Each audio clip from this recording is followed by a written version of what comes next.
예, 저희가 개도 구럭도 다 잃을라 이렇게 제목을 좀 붙여봤는데 이남희 기자. 잘 잡으셨네요. 잘 잡으셨네요. 네. 예, 지금 뭐 새정치연합이 어쨌든 어제 의총에서 논란 끝에 국회 등원을 결정한 것 아니겠습니까? 네. 당시 상황이 좀 어땠나요? 일단은 어쩔 수 없었다는 네. 등원 결정은 어쩔 수 없었다. 네. 결국은 처음에는 조금 그 등원에서는 안 된다는 여론도 약간 있었지만은 결국은 지금 상황에서는 우리 당이 죽는다 이런 여론이 더 컸습니다. 예. 결국 등원해야 한다. 네. 이런 얘기들이 압도적으로 많았는데요. 먼저 그 국회 부의장 지낸 박병석 의원이 네. 의회 민주주의의 최대 위기다. 음. 지금 오늘은 세월호 법안이 협상이 타결되건 아니건 꼭 그 등원해야 된다. 이렇게 얘기를 했고요.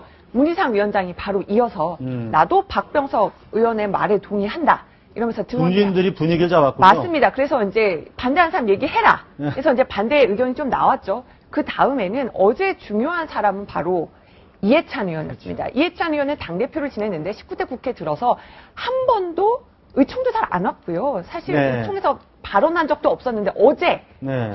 아주 길게 발언을 했습니다. 지금은 비대위원장과 원내대표의 힘을 실어줘야 된다. 이렇게 얘기하면서 개인적인 의견이지만 지금은 등원해야 한다. 지금 그렇게 등원하지 않으면 우리 당이 죽을 위기다. 어제 기사 보니까 묵은 생강이 맵다 이런 표현까지 했던데요. 묵은 생강이 원래 맵습니까? 결국은 그 좀 침묵하던 중진들이 중진들이 힘을 실어주니까 초선 결국은 강경파 의원들도 따라갈 수밖에 따랐다. 없었던 거죠. 네.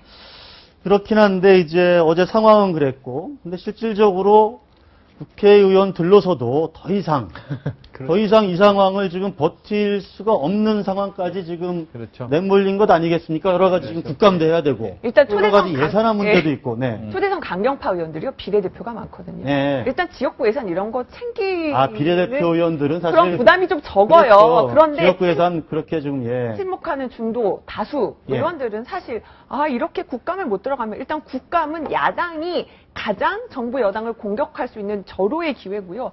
또 하나 예산은 논의하지 않으면은 결국 정부와 여당의 마음대로 자동 상정될 가능성이 높기 때문에 그렇죠. 예. 결국은 자신들의 예산도 챙겨야 합니다. 실리를 따졌을 때도 결국은 등원하는 게 맞다 이렇게 판단을 지금 저 자막에 나오는데 밀어붙인 문희상 비대위원장이 등원 거부만 해서 뭘 해먹겠나. 그렇죠. 지금 저렇게 말하는 게 아마 국회의원들의 아주 그 속마음을 정확하게 그렇습니다. 읽은 것 아니겠습니까? 국회 선진화법 때문에요. 예. 12월 1일이 되면은 예산안이 자동 상정됩니다. 그러니까 예. 그 전에 뭐라도 좀 바꾸고 좀 해야 됩니다. 근데 그렇죠. 또 예산 심의 의결이 국회의원들의 뭐 중요한 기능 아닙니까? 예. 아무리 뭐 최악의 국회의원이라고 해도 11월에는 좀 예산 좀 뒤적거려 봐야 됩니다. 그리고 이 10월 달에는 정말 중요한 게 있죠. 국회의원의 꽃, 그 국정감사입니다. 그래서 6일에 들어가니 아니면 그 다음 주 월요일 13일에 들어가니 이제 말이 많았습니다. 뭐 야당 쪽에서는 당초에 우리 13일에 들어가도 된다. 그래서 여유 있다 그랬는데 그렇지가 않죠. 이제 국정감사를 하면서 뭐래도 소리 한번 지르고 이렇게 해야 되니까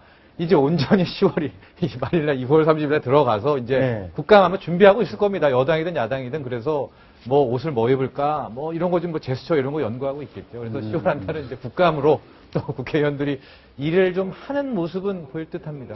국감이 7일부터 27일까지죠? 네. 그래도 어제 이제 방금 이 기자님 말씀하셨던 것처럼 어제 의총의 백미는 뭐니 해도 이해찬 의원의 발언이었던 것으로 생각이 됩니다. 사실 3차 협상안 자체도 2차 협상안과 그렇게 달라진 내용은 전혀 없고 유가족들이 바로 강력하게 반발했던 것처럼 새정치민주연합과 유가족 모두 다 얻은 것은 하나도 없는 합의안이었습니다. 따라서 그 새정치민주연합 당내 강경파들이 상당 부분 강경하게 반응할 여지가 있었는데 친노 개파의 수장이라고 할 수 있는 문재인 의원도 나서서 나도 유가족들을 설득해 보겠다라고 던지시고 그다음에 그동안 한번 정말 의총에 참여하는 여부가 정말 주목이 됐었던 이해찬 의원께서도 이 친노 강경파들을 눌러버리시는 바람에 의총에서 더 이상 반발이 나올 수가 없고 이해찬 의원이야말로 친노의 실질적 좌장 역할을 또 하거든요. 그렇죠. 더구나 친노 강경파의 핵심이라고 할 수가 있죠. 가장 목소리가 그런 이해찬 의원이 뭐 됐다 이제 들어가야 된다 이렇게 얘기하니까 이제 뭐 이른바 친노 소장파 조선 의원들이 이제 더 이상 문제를 제기하지 못하고 명분이 또 섰죠. 그렇게 된 거죠. 네. 자, 정의화 국회의장이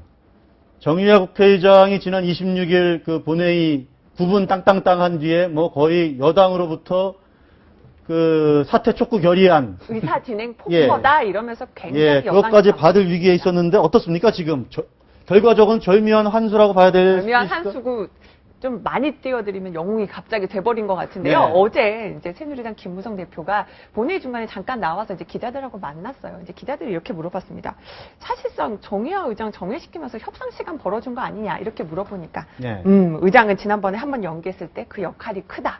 음. 결과적으로 정 의장의 결정이 옳았다. 김무성 대표도 인정을 했습니다. 네. 결국은 야당도요. 네. 30일 본회의에 들어갈 수밖에 없었던 것은 그렇죠. 결국 야당을 한번 기회를 준 정의화 의장에게 네. 더 부담을 지울 수 없었던 그런 요인도 크기 때문에요. 결과적으로는 정의화 의장이 그 옳은 판단이었다. 이런 얘기들이 이제 여당에서도 나오고 있습니다. 정의화 의장이 어쨌든 야당을 그렇죠. 어떤 딜레마에 몰아넣고 네, 결과적으로는 야당이 뭐 백기투항까지는 아니더라도 그렇죠. 등원할 수밖에 없는 그 조건이 정의화 형성됐다. 의장께서 그날 26일 날 한 차례 연기를 하시면서 정말 본인으로서 중대한 결단을 하셨던 것은 야당으로서는 더 이상 어떠한 명분에 의해서도 등원을 거부할 수 있는 명분을 다 사라지게 만든 겁니다. 정말 네. 신의 한 수로밖에 평가할 수는 없을 것 같습니다. 신의 한 수요. 신의 한 수까지 평가를 받는 정의화 의장. 박영선 원내대표는 지금 어떤 평가를 받을 수 있을까요? 입지가 굉장히 낮아진 것 같은데 좀 대표성으로서 계속 유지할 수 있을까? 그분이 이제 다음에서도 과연 이 정도의 정치적인 영향력을 행사할 수 있을까? 이것이 의심되는 부분입니다. 왜냐하면 너무나 그 설득 협상도 없었고 협상력도 없었고 또 당을 이끌 만한 그런 구력도 없었기 때문에 이번 사태를 계기로 조금 입지가 당내에서도 입지가 좀 무너지지 않았나 이런 생각이 듭니다. 다만 이 예. 입장에서 한 번 좀 약간 변호를 해드린다면 기사회생은 하셨다고 생각을 합니다. 그러니까 기사회생. 이제 배 변호사님 말씀하셨던 것처럼 리더십도 완전히 상처를 입었고 당내 입지도 완전히 무너지긴 했지만 어쨌든 국회 등원을 관철시킴으로써 약간의 입지는 마련을 하셨습니다. 그렇기 때문에 박지원 비대위원도 뭐 원래 뭐 협상이 타결되면 바로 사임하라고 말씀을 하셨지만 네. 10월 말까지는 계속 가셔야 할 것 같다. 여러 중진들도 일단은 워낙 난국이니까 이끌어 가셔야 한다라고 해서 일말의 여지는 남겨주셨기 때문에 그나마 기사회생을 하지 않으셨나. 어떻습니까? 당내 분위기는?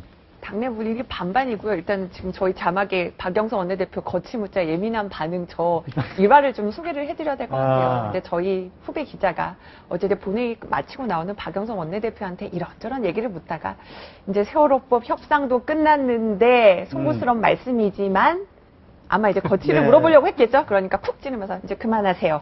라고 했다는 거죠. 이제 예. 그 질문 아무래도 민감하니까 너무 잔인한 거 아니냐. 당내에서도 좀 기자들을 말리기도 했습니다만, 근데 박영선 원내대표의 거취에 대해서는 의견이 반반이에요. 네. 일단은 다시 그냥 했으면 좋겠다는 사람도 있어요. 왜냐하면 다시 원내대표를 뽑으려면 다시 또 개파 싸움 벌어지고 시끄러운데 차라리 그냥 박영선 원내대표가 계속 가져가는 건 어떠냐. 조문화 작업도 해야 되고 이렇게 의견 내는 분들이 있고요. 또 하나는 이미 지금 리더십 상처를 입었는데 세월호법 조문화 과정에서 또 한 번 계속 협상을 해야 되는데 결국 그 새누리당이 믿는 파트너로 할 것인가 협상에 힘이 실릴까 우려가 되어서 물러나는 게 맞다. 이런 얘기도 나오고요. 지금 박 원내대표가 그 당 여러 가지 의견들 청취하면서 고민 중인 것으로 알고 있습니다. 네. 10월 말까지는 이완구 원내대표는 박영선 원내대표가 10월 말까지 예, 끝까지 그렇죠. 마무리를 지었으면 좋겠다. 있어달라고 새누리당 지도부에, 새정치민주연합 지도부에 요청을 했습니다. 이완구 원내대표가 오히려 수혜주 같아요, 이번에. 네. 예. 그래서 뭐 꿈이 뭐 본인이 아닐 수도 있지만 이렇게 저렇게 들으면은 이제 총리에 대한 뭐 포부도 있다고 하십니다. 일각에서는 예, 일각에서는 나오죠. 그러니까 뭐 예. 충청도 쪽이니까. 예.